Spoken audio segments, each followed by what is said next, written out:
Let's move on now. The World Health Organization has identified 2 outbreaks of polio in the Democratic Republic of Congo in a blow to the goal of wiping out the disease from the world. Now, the body has also warned that there is a high risk the disease will spread. Polio is potentially deadly infection, mainly affecting young people, and can result in permanent paralysis. It had been pushed back to just 3 countries until an outbreak was last week confirmed in Syria.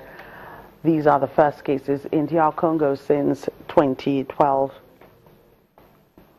To diplomatic relations, Qatar has withdrawn its troops from the border between Djibouti and Eritrea, where the Gulf state has been acting as mediator in a border dispute. The Qatari Foreign Ministry, who made this announcement, did not give reasons for the withdrawal, but the move comes as Qatar faces a major diplomatic crisis with some of its Gulf Arab neighbors. They cut ties a week ago, accusing Doha of backing Islamist militancy, and Iran. Qatar strongly denies this. The Foreign Ministry says Qatar has informed the Djibouti government of the withdrawal. Reports say Djibouti has also reduced its level of representation in Qatar. In the meantime, troops in northern Niger have rescued nearly 100 migrants who were on the brink of death in the Sahara Desert. The army says in a statement that traffickers abandoned the group, which included women and children, without water and food.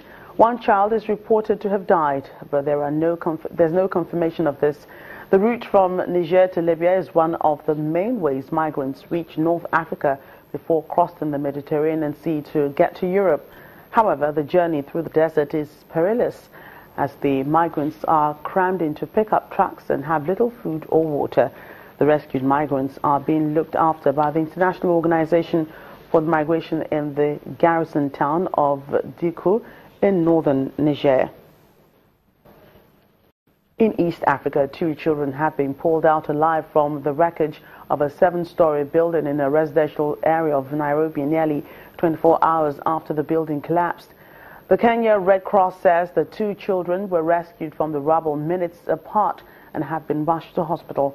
Residents say tenants of the building, part of a low-income neighborhood called Pipeline Estate in southern Nairobi, had noticed cracks in the walls a week earlier. The building owners plastered over them with cement. The cracks re-emerged on Monday morning, prompting officials to ask the residents to leave the building. At least 2 people have already been confirmed dead in that disaster. 3 Cameroonian students are due to appear in court tomorrow to appeal a ruling that could see them serve 10 years in prison. The appeal comes after they were found guilty of non-denunciation of terrorism acts for sharing a text message joke about the strict academic entrance requirements of Islamist militant group Boko Haram. In the village of Pendam-Boko in Cameroon, Regina is sharing pictures of her son, Aza Levis Gob, with neighbors. Levis, along with Fomuso Ivo Fiha and Afu Neville Nfor, were found guilty of non-denunciation of terrorism acts in November 2016. The 3 young men were sentenced to 10 years in prison for sharing a text message joke about the strict academic entrance requirements of Islamic militant group Boko Haram, which has committed a series of attacks in Cameroon in the past few years. Regina, who recently visited her son in prison, says she remains hopeful ahead of the trio's appeal hearing on Thursday, June the 15th. Yes, it is very difficult because the children are not criminals.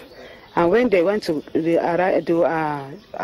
arrest the children, they searched the compound and in the house.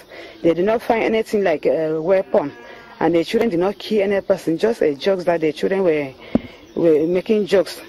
So, and the place that they go and judge the children there, they don't like it because they judge them at the military court. The children are not criminals. Regina says she visits whenever she can and says she's worried about Levis' health. Yes, I visit them in prison. They are there. Although that Levis is having eyes problem already. So the other time I give money, the others took him to the hospital and consult with the eyes. But now the eyes are not yet better, they are still paining.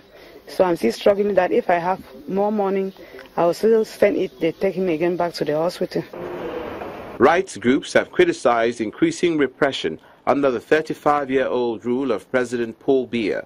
including a recent crackdown on protests in its Anglophone region, in which dozens were jailed and the internet switched off for 3 months. Last month, Cameroon security forces prevented Amnesty International from holding a press conference to call for the release of the 3 young men. First, they were secretly detained for several weeks. Their families did not know where they were.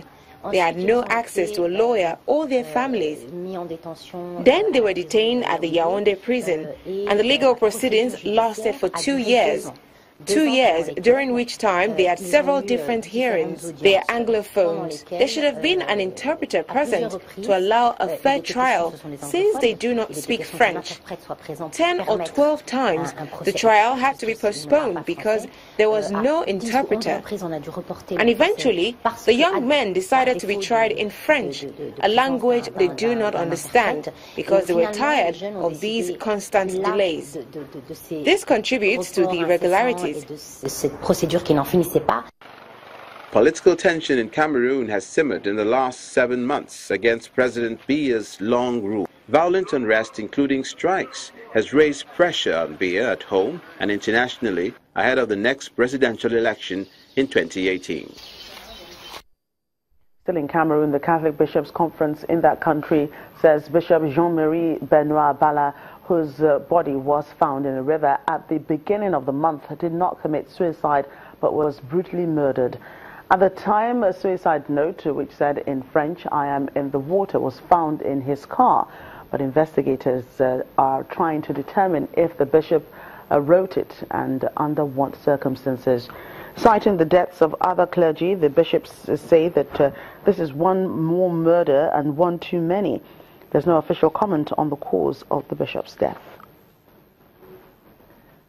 Still to come on Network Africa. DR Congo refugees join forces with their host community in Uganda to run a fish farm. That's in a moment. Please stay with us.